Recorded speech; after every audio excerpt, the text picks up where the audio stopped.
ayambamaki lokola mokonzi, ayambamaki lokola reine na se ya mvula ya mapamboli ye nani Maman Foura Florence, Maman Fololo, plus que maman sociale, candidate députée provinciale na commune ya Limete, numéro 122 na lobi bien, numéro 122, chiffre magique, akitaki na base na quartier sans fil na Kingabwa, tikana yebisa bino kelekaki kitoko avec un pacte pédologie.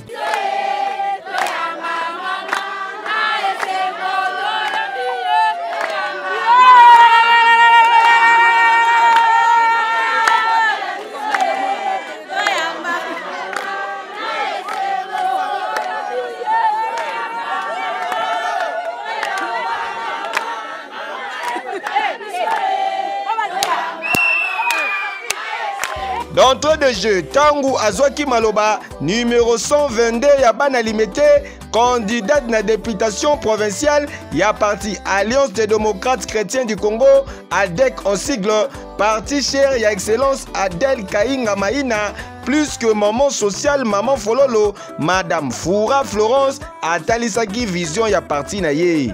Ndebiso pe tolobaki, tozala nasima ya mama.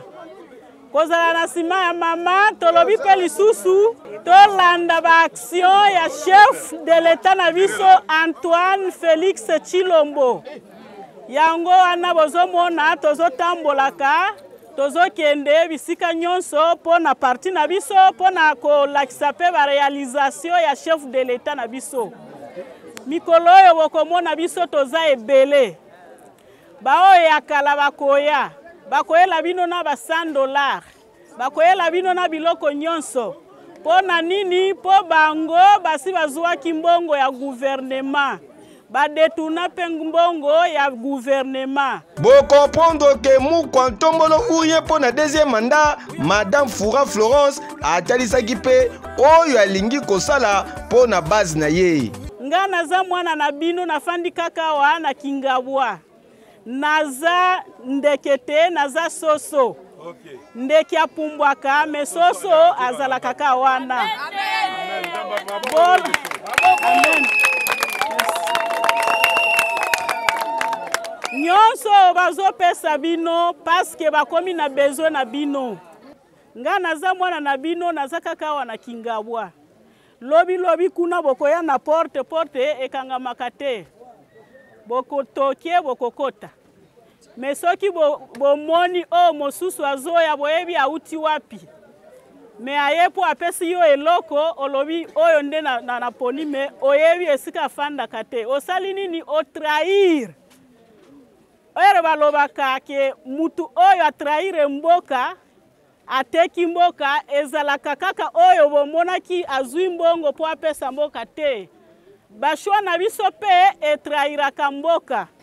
Biso pe ba chrétien totelemi tozolandela kaka na ba action ya Félix Antoine Tshisekedi Tshilombo. Tikala yebisa bino que échange entre numéro 122 ya bana Limete, Maman Foura Florence, pe base na ye ya sans fil na quartier Kingabwa et salamaki kitoko yo wapi. Aya maboko pamba poazwa 0 plus que maman sociale amemelaki bango mwa paquet pe bakisa lisusu enveloppe ya kilo ndenge kaka ezalaka.